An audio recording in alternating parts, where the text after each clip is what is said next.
Okay, so the latest jobs report just dropped, and man, it is giving everyone some serious whiplash. It's one of those moments where the data seems to be telling two completely different stories at the exact same time.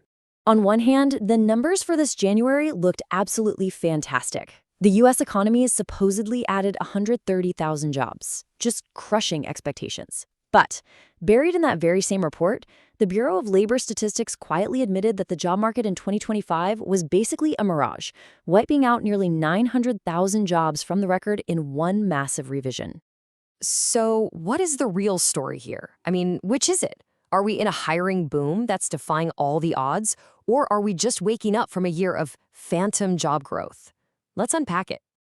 To really get what's happening now, we've got to go back and look at what we thought was happening last year, because it turns out the economic story of 2025 was pretty much a work of fiction.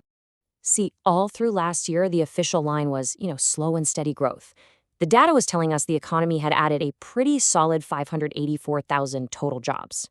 But now we know the truth. The real number, just 181,000 jobs. For the entire year, that means more than 2/3 of the growth that was reported. Poof, it just vanished. It never actually existed. And when you break that down month by month, it's even crazier. We went from thinking, okay, 48,000 jobs a month, not bad, to the stark reality of adding a paltry 15,000. I mean, that's barely a rounding error.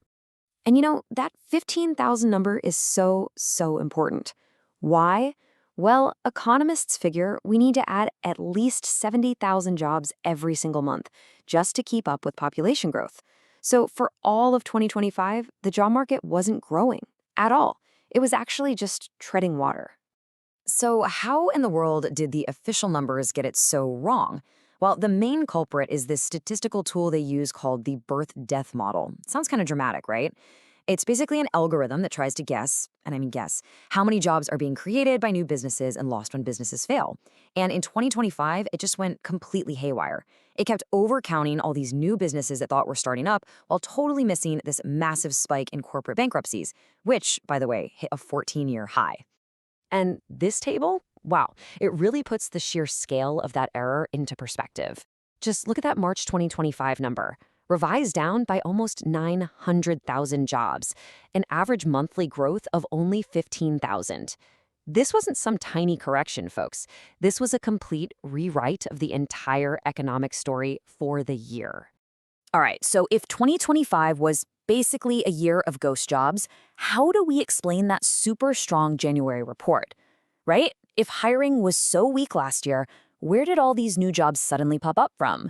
Well, once you pop the hood and look at the engine, you see it's not really firing on all cylinders. The growth was incredibly concentrated. I mean, look at this. Healthcare added 82,000 jobs. Social assistance added another 42,000. You put those two together, and that's almost 95% of all the net job gains. And here's the crucial point. The jobs being added are in what you'd call defensive, non-cyclical sectors. These are the kinds of jobs that do okay, even if the economy's kind of shaky.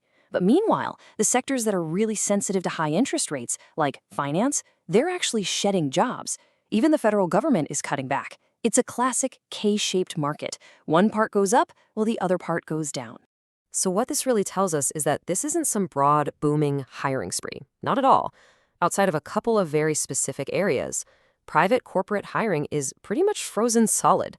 Companies aren't laying people off in droves, sure, but they are absolutely not hiring aggressively either. It's an economy running on extreme caution. Okay, so this weird mix, this strong headline number but really weak details underneath, it creates a huge problem for anyone out there holding their breath for the Federal Reserve to start cutting interest rates. And here's exactly why. The Fed, they look at that big, shiny headline number, 130,000 new jobs, and what they see is a job market that's holding steady, not breaking down. They're not looking at the ghost data from last year. And this quote from Morgan Stanley's Ellen Zentner just nails it. She says this data is vindication for Chair Powell's holding pattern. It gives the Fed all the cover it needs to keep those interest rates right where they are, high. So here's the scenario we're in. As long as the official job numbers look good on paper, the Fed has zero reason to rush and cut rates. Their big fight is with inflation, right? And this report basically gives them a green light to stay laser focused on that fight, even if the reality on the ground in the job market is a lot weaker than it seems. So, if last year was ghost growth and the Fed is stuck in place, what does the rest of 2026 even look like? Well, welcome to a new and kind of weird economic phase. The folks over at Goldman Sachs are calling this a jobless recovery. And what does that mean?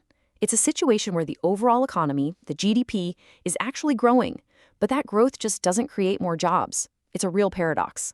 And that is exactly what the forecasts are showing. The general consensus is that the economy is going to grow by a solid 2.1% this year. Some, like Goldman, are even more optimistic, calling for 2.6%. But here's the thing. More growth doesn't mean more hiring anymore. So why this big disconnect?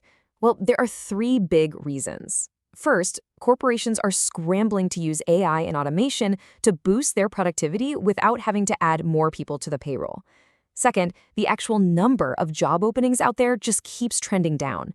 And third, we're seeing the job market for college-educated workers is actually getting weaker. And this is not just some abstract theory. Look at this number right here. The unemployment rate for recent college grads, folks aged 20 to 24, has shot up to 8.5%. This is where the jobless recovery really hits home. That traditional entry-level career path is getting automated and streamlined away right before our eyes. So what's the big takeaway from all this confusing, conflicting data?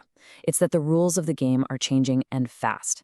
That old, reliable link between economic growth and job growth, it's weakening. The real story isn't about when the Fed will finally pivot and cut rates. No, the real story is about a permanent tectonic shift in the labor market, driven by technology and a relentless corporate focus on efficiency. The future isn't about payrolls, it's all about productivity.